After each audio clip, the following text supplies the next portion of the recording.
We are at a time when Donald Trump is on a whirlwind visit to, say, entire of Saudi Arabia, Qatar, and Syria as well.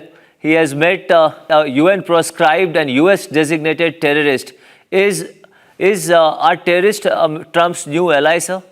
Well, I'd like to point out that I've read this in science fiction novels in which somebody goes through a complete personality change.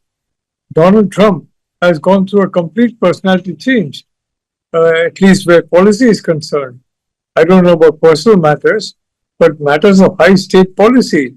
He's now openly consorting with known terrorists.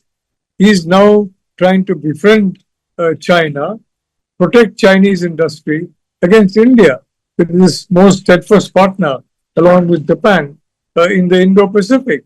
So, very frankly, within the United States, I think a lot of concern will be there among people of the United States who have voted for him, and they'll be wondering what happened. And sooner or later, that's going to filter down to the House of Representatives. It's going to filter to the US Senate. And sooner or later, they'll be forced to take cognizance of it, and the Republicans themselves will have to ensure that something is done to prevent this state of affairs from continuing much longer. I mean, I've been supporting President Trump from 2015, even when his candidate Trump, and this time also candidate Trump. I'm very surprised by this, and it's a complete personality change where high policy is concerned. So he has met Al Javlani, who held key positions in global terror organizations like Al Qaeda, ISIS. And within hours of meeting him, he today in one of his speeches, he claimed that he decimated ISIS in 4 days. So, I mean, what an irony this is. Look, I don't know what's happened to him, but the reality is that Jolani is, I mean, we call him Al Shara now. A change of name will not mean a change of characteristics and personality. And what has happened in Syria is mass murder of Alawites and other Shia, is mass murder of several Sunni Muslims who do not agree with the Wahhabi mindset of Al Jolani. I'm not going to call him Al Shara. So, frankly, for Trump to call him all these nice things, I mean, he's got intelligence people around him. They would be briefing him. I don't know. I mean, what's happening to those briefings? Whether he takes them seriously or whether he's getting briefings from somewhere else.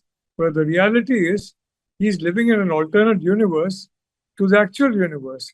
And this is going to be a problem for the US. Okay, so let me just go into the specifics. This man with Go him, he ahead. has clicked a photo, was also accused or guilty of supplying or selling or transferring arms as well as recruiting Al Qaeda terrorists, the same Al Qaeda who carried out the September 11 attacks. Well, when September 11 happened, my wife and I were a short distance away from ground zero.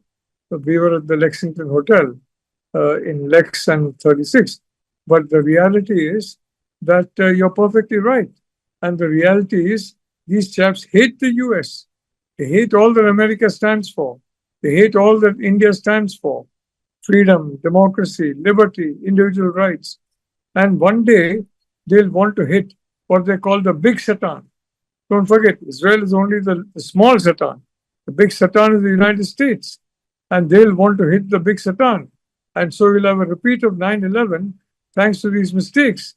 I mean, this is, frankly, it's very hard to, do worse than President Clinton, who, frankly, facilitated the Taliban coming to power in Afghanistan.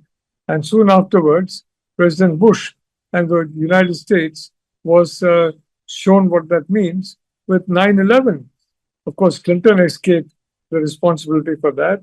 But this time around, Trump is not going to escape the responsibility. He's got nearly 4 years left of his term. And so when any other attack comes from the homeland, it's most likely going to happen during his term. And this person is also probably, if the Sorry. reports are to be believed, he has worked pretty closely with Abu Bakr al-Baghdadi. Extremely, extremely dangerous people, if I may say so. and Donald Trump going and sharing stage with them, especially with a terrorist who had almost 10 million bounty on his head, is like not just shocking. It just no.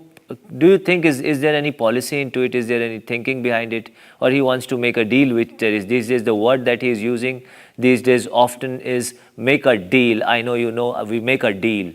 Look, I want to say one thing.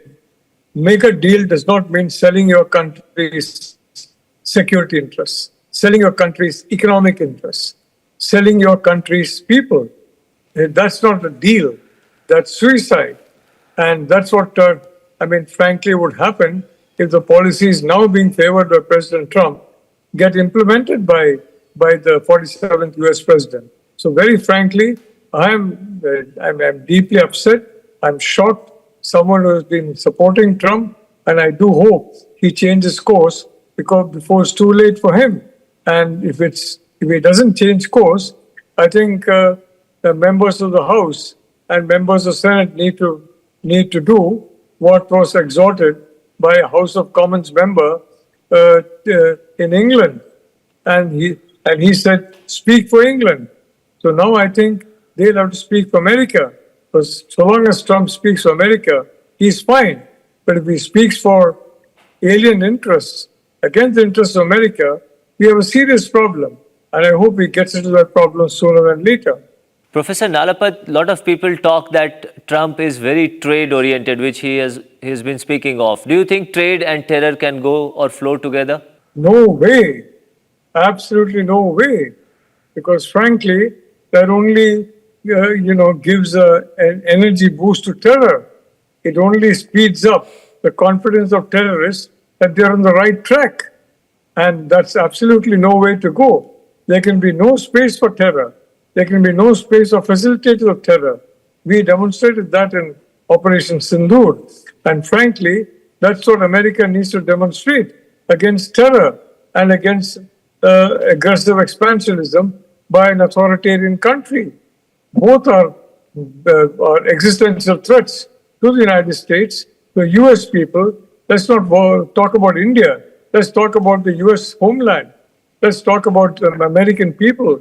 These are existential threats to American people, and they expect their president to support them rather than those who are attacking those very important attributes of a democracy and those very important attributes of success in an economy. You think he is playing a very, very dangerous game? It can hurt anyone, not just America? Oh, absolutely. It can hurt the whole world. And it is hurting the whole world. Frankly, the whole world now is more in shock because this kind of a new policy has not filtered down the line. All our basic mechanisms of America still remain intact, but hopefully this will not filter beyond a certain line, and before that, the corrective action will be taken, hopefully by the President of the United States himself. All right, Professor Nalapat, thank you for joining and thanks for your valuable thoughts, sir.